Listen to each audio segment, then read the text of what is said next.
कहानी के शुरू में हम एक छोटी बच्ची को देखते हैं जो जंगल में बनी एक कैबिन में अपनी फैमिली के साथ छुट्टियां मनाने आई थी। जब वो बाहर खेल रही थी तभी उसके पास एक आदमी आता है और उससे बात करता है। थोड़ी बातें करने के बाद वो कहता है कि यहाँ पर वो बहुत ही जरूरी काम से आया है, एक ऐसा काम जो कि दुनिया बचा सकता है। यहाँ पर दरअसल इस छोटी बच्ची को दो दोस्तों ने एडॉप्ट यानी गोद लिया था। वो दोनों दोस्त एक दूसरे से बहुत प्यार करते थे, एक दूसरे के बगैर जिंदा नहीं रह सकते थे, इसीलिए उन्होंने इस बच्ची को गोद लिया ताकि वो एक अच्छी जिंदगी गुजार सके। वो आदमी छोटी बच्ची से बात तो कर रहा था पर बार बार जंगलों में देख रहा था। तभी हमें तीन और लोग आते हुए दिखाई देते हैं जिनके हाथ में अजीब से हथियार थे। छोटी बच्ची उन्हें देखकर बहुत डर गई थी। वो भागकर अपने कैबिन में जाती है जहाँ पर उसके दोनों डैड्स थे जिनके बारे में मैं आपको पहले ही बता चुकी हूँ। वो दोनों को उस आदमी और उन लोगों के बारे में बताती है जो जंगल से आ रहे थे। ये दोनों भी सुनकर बहुत ज्यादा डर जाते हैं। वो आदमी अब अपने साथियों के साथ बाहर आकर खड़ा हो गया था और इनसे दरवाजा खोलने का कहता है, लेकिन उस बच्चे के दोनों डैड उन्हें देखकर बहुत ज्यादा डर गए थे और उन्हें वहाँ से जाने का बोलते हैं। लेकिन वो आदमी भी बार बार अपने जरूरी काम के लिए बोल रहा था कि वो उन्हें अंदर आने दे क्योंकि उन्हें इनसे बहुत जरूरी बात करनी है। लेकिन एंड्रयू और एरिक दोनों बहुत ज्यादा डरे हुए थे। एंड्रयू के पास उसकी गन भी नहीं थी जो उसकी गाड़ी में बाहर ही रह गई थी, और सबसे बड़ी बात बाहर वाले लोगों के पास हथियार थे, मगर फिर भी वो लोग बार बार इनसे दरवाजा खोलने का कह रहे थे। मगर ये दोनों उन्हें बार बार धमकी देते हैं कि चले जाओ यहाँ से वरना हम पुलिस को कॉल करेंगे। लेकिन यहाँ पर न सिग्नल थे और न ही लैंडलाइन। इन लोगों ने फोन की तार को भी खराब कर दिया था जो बार बार अंदर आने का कह रहे थे। जब उनके पास कोई और रास्ता नहीं होता तो वो अपने हथियार से दरवाजे को तोड़ देते हैं और अंदर आ जाते हैं। एंड्रयू और एरिक उन पर हमला करते हैं, पर अजीब बात ये थी वो लोग तो इन पर हमला कर ही नहीं रहे थे और इसी लड़ाई में एरिक के सर में चोट भी लग जाती है। तो उन्हीं में से एक लेडी उसकी मदद करती है। ये कहती है कि वो एक नर्स है, यानी कि वो आदमी और उसके साथ जो लोग थे वो इन्हें नुकसान पहुंचाने नहीं आए थे। एरिक बेहोश हो गया था और तभी हम यहाँ पर एरिक की पुरानी जिंदगी के बारे में जान पाते हैं जहाँ पर पहली बार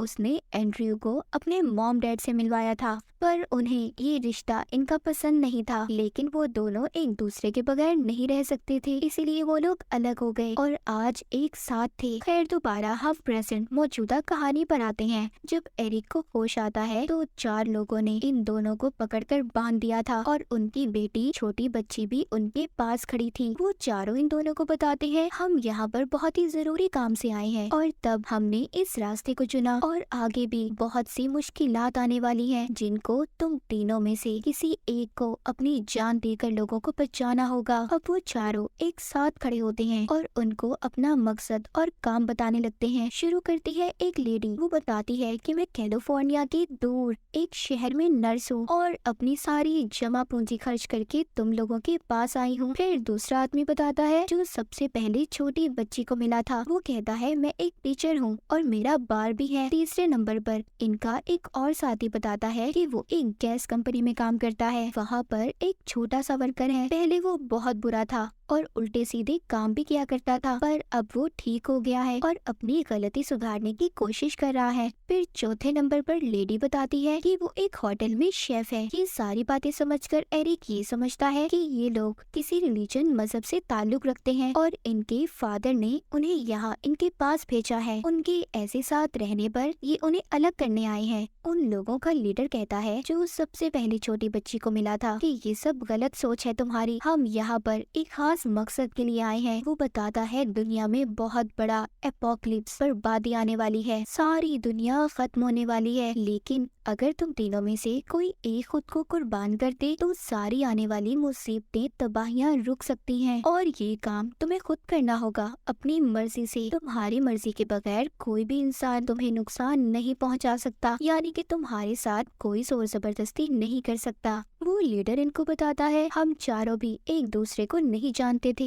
मगर इन तबाहियों के बारे में हमें सपने आने लगे तो तभी हम चारों मिले, क्योंकि हम सबको एक जैसे सपने आ रहे थे। और हाँ, ये बात जान लो, अगर तुम में से किसी एक ने अपनी जान ना दी तो हम चारों तो मर ही जाएंगे, पर साथ साथ सारी दुनिया भी खत्म हो जाएगी और बचोगे तो तुम सिर्फ 3 लोग, जिनमें तुम दोनों और तुम्हारी बेटी होगी। तुम में से किसी एक ने भी अगर खुद को कुर्बान कर दिया तो सारी दुनिया बच जाएगी। वो लीडर आगे ये भी बोलता है, सबसे पहले नदियाँ डूबेंगी और पानी दुनिया में तबाही फैला देगा, हर तरफ सैलाब होंगे, उसके बाद एक बीमारी फैलेगी जो लोगों की जान ले लेगी और आखिर में गॉड इस दुनिया को खत्म कर देंगे। पर ये सारी बातें सुनकर एंड्रयू और एरिक इन बातों पर यकीन नहीं करते और अपनी जान को सेक्रीफाइस कुर्बान करने से भी मना कर देते हैं। लीडर कहता है, अगर तुमने ऐसा किया तो सारी इंसानियत को इसकी कीमत अदा करनी होगी। फिर उन्हीं का साथी सामने आता है जिसने अपने चेहरे पर सफेद रंग का कपड़ा बांधा हुआ था। वो कहता है, एक हिस्सा इंसानियत का जाया हो चुका है और इसी के साथ उसके बाकी साथी उसे खत्म कर देते हैं। ये देखकर एंड्रयू और एरिक बहुत ज्यादा डर गए थे। यहीं पर हमें इन दोनों की पुरानी जिंदगी के बारे में भी दिखाया जाता है, जहाँ पर इन दोनों ने अपनी बेटी को बड़े ही प्यार से गोद लिया था। अब खैर लीडर इनको टीवी दिखाता है जिसमें खबर बताई जा रही थी, मुल्कों में बहुत से जल्जले आ रहे थे, बहुत सी जगहों पर सैलाब सुनामी भी आ गई थी, जिस वजह से समंदर किनारे बसने वाले लोगों ने अपनी जान को गवा दिया था। एंड्रयू अभी भी इन बातों पर यकीन नहीं कर रहा था, पर एरिक को थोड़ा थोड़ा यकीन होने लगा था।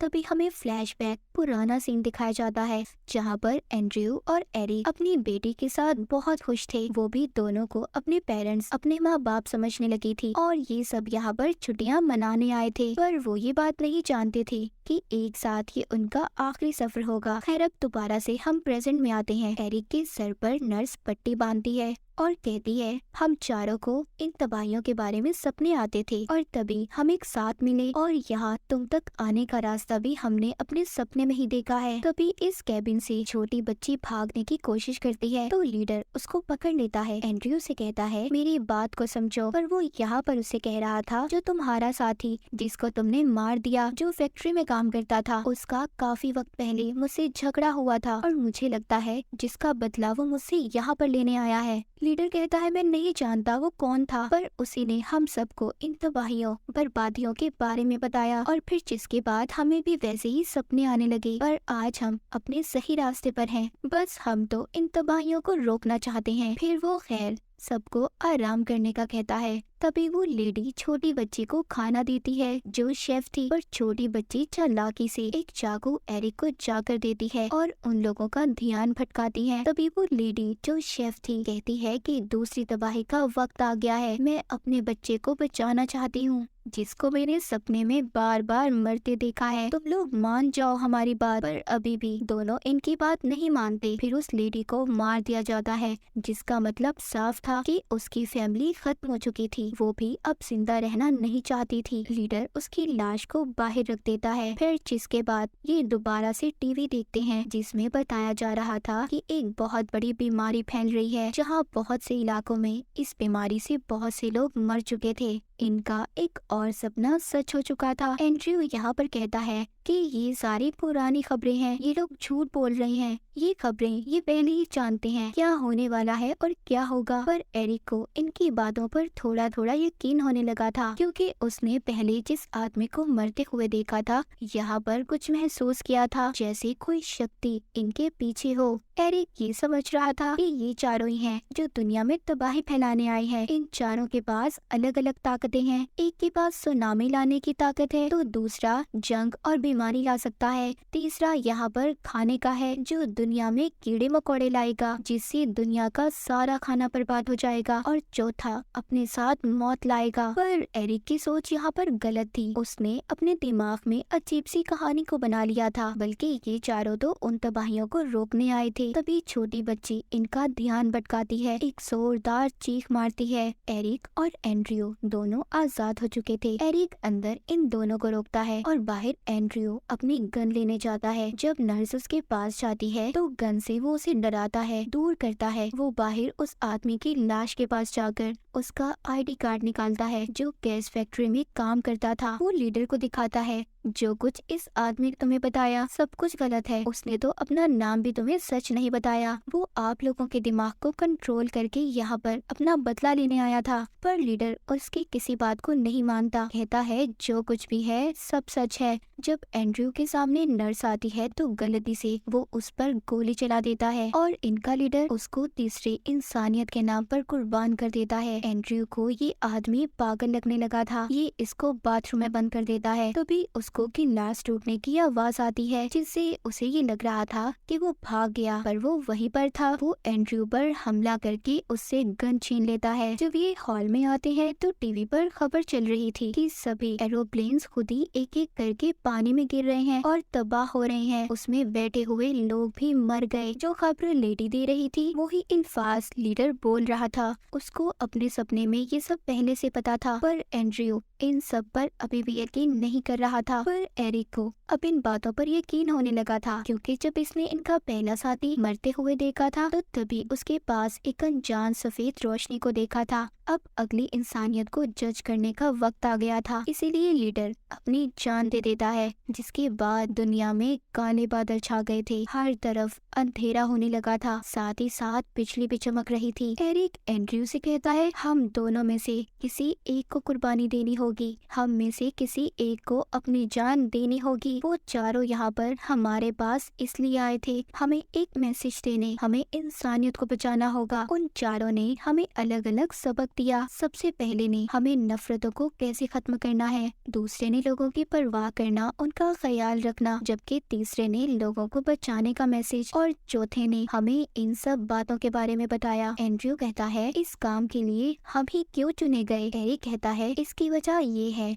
हम तीनों का बेपनाह प्यार, और मैं चाहता हूँ कि तुम हमारी बेटी को अच्छे से पाल पोस कर बड़ा करो, इसीलिए मैंने खुद को कुर्बान करने का फैसला किया है। और ये कहकर एरिक एंड्रयू से खुद को गोली मरवा लेता है। एरिक अब मर चुका था। एंड्रयू अपनी बेटी को लेकर कैबिन से बाहर आता है। कैबिन भी बिजली की वजह से पूरी तरह जल चुका था, यानी कि एरिक की कुर्बानी कबूल कर ली गई थी। थोड़ा दूर जाने पर एंड्रयू को एक गाड़ी दिखाई देती है जो उन 4 लोगों की थी। उन्होंने ही इनके लिए यहाँ पर छोड़ी थी। जब ये टाउन में आता है तो खबर सुनता है कि एक मिरेकल, एक मौजज़ा हुआ है। सारी तबाहियां खुद ब खुद रुक गई हैं। प्लेन्स जो तबाह हुए थे वो खुद ब खुद ठीक हो गए हैं और बिजली का गरजना भी बंद हो चुका है। लेकिन जो तबाहियां हो चुकी थी वो नहीं ठीक हुई थी। इनको अब इसी दुनिया में रहना था जो अब कभी पहले की तरह ठीक नहीं हो सकती थी, क्योंकि इतना कुछ हो जाना कोई आम बात नहीं थी। और एरिक ने खुद को कुर्बान इसलिए किया क्योंकि जिस सफेद रोशनी की उसने बात की थी उसमें उसने एंड्रयू और अपनी बेटी को देखा था, जिसमें उसकी बेटी बड़ी हो चुकी थी और वो उनके साथ नहीं था। इसीलिए वो जान चुका था कि उसको ही कुर्बान होना है। कहानी के आखिर में हम एंड्रयू और उसकी बेटी को देखते हैं